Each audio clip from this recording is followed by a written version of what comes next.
Hi hello అండి, welcome to our channel Latha's fashion and kitchen. ఇలా వీడియోలో చూపిస్తున్నట్టుగా క్యాప్సికమ్ని కట్ చేసుకోవాలి. ఇప్పుడు హాఫ్ కప్పు పల్లీలు, హాఫ్ కప్పు నువ్వులు, కొద్దిగా ఎండు కొబ్బెర, నిమ్మకాయ సైజ్ అంత చింతపండు కూడా తీసుకోవాలి. ప్యాన్ పెట్టి పల్లీలని లో ఫ్లేమ్లో లైట్గా రోస్ట్ చేసుకోవాలి. అలాగే నువ్వులను కూడా రోస్ట్ చేసుకొని ఈ లోపు చింతపండు నానబెట్టేసుకోవాలి. వీటిని ఒక ప్లేట్లోకి తీసేసుకుందాము. ఇవి ఎంత బాగా రోస్ట్ చేసుకుంటే మన కర్రీ అనేది అంత టేస్టీగా వస్తుంది. ఇలా 3 చల్లారిపోయాక మిక్సీ పట్టేసుకుందాము.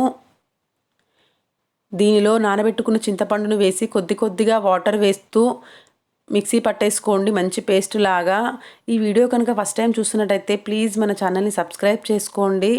మీరు నన్ను సపోర్ట్ చేస్తారని ఆశిస్తున్నాను. ఇలా మిక్సీ పట్టేసుకున్నాక 1 టేబుల్ స్పూన్ కారం, టేస్ట్కి సరిపడా సాల్ట్ కూడా వేసుకొని, అలాగే ధనియా పౌడర్ వేసుకొని కొద్దిగా వాటర్ వేస్తూ మిక్సీ పట్టేసుకోండి. ఎక్కువగా వాటర్ వేసుకుంటే లూజ్ అయిపోతుంది. ఇలా పేస్ట్ లాగా వచ్చాక మనం ఆల్రెడీ కట్ చేసి పెట్టుకున్న క్యాప్సికమ్స్ ఉన్నాయి కదండి, దాంట్లో మన పేస్టుని ఇలా వీడియోలో చూపిస్తున్నట్టుగా ఫిల్ చేసేసుకోవాలి.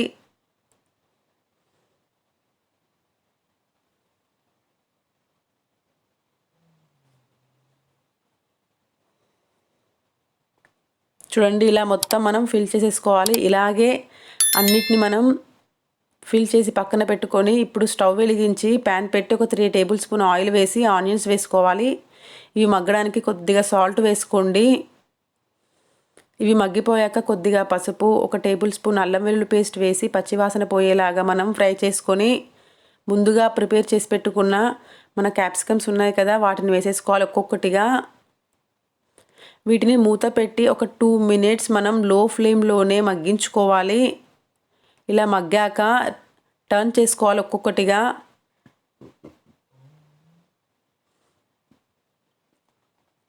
చూడండి, ఇలా అన్ని టర్న్ చేసుకున్నాక ఒకసారి అడుగు అంటకుండా కలిపేసి మళ్ళీ మూత పెట్టి మళ్ళీ ఒక 2 మినిట్స్ మనం మగ్గించుకోవాలి. ఈ టైంలో కొద్దిగా కరివేపాకు వేస్తే ఫ్లేవర్ చాలా బాగుంటుంది. చూడండి, ఇలా మనం మగ్గించుకోవాలి. ఇలా మంచిగా ఫ్రై అయిపోవాలి.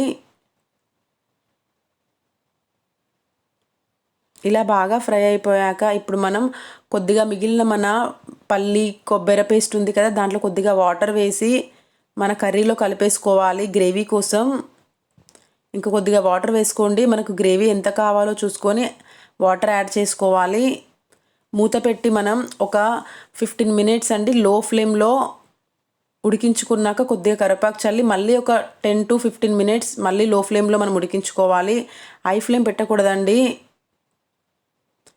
మనకు గ్రేవీ అనేది కరెక్ట్ కన్సిస్టెన్సీ వచ్చే వరకు కూడా లో టు మీడియం ఫ్లేమ్లో ఉడికించుకోండి. చూడండి, ఇలా ఆయిల్ సపరేట్ అవుతుంది కదా. ఇప్పుడు మనం చూద్దాము మన గ్రేవీ అనేది పర్ఫెక్ట్గా వచ్చింది లేంది. చూస్తున్నారు కదా, నాకైతే గ్రేవీ పర్ఫెక్ట్గా వచ్చిందండి. ఇలా గ్రేవీ వచ్చాక మనం స్టవ్ ఆఫ్ చేసుకోవడమే. చూస్తున్నారు కదా, క్యాప్సికమ్ కూడా పర్ఫెక్ట్గా ఉడికిపోయింది. చాలా టేస్టీగా ఉంటుందండి. అన్నంలోకి కానివ్వండి, చపాతీలోకి కానివ్వండి, రోటీలోకి పర్ఫెక్ట్ కాంబినేషన్. అంతే. ఈ వీడియో కనుక నచ్చితే లైక్ చేయండి, షేర్ చేయండి. యూస్ఫుల్ అనిపిస్తే మన ఛానల్ని సబ్స్క్రైబ్ చేసుకోండి. Thanks for watching.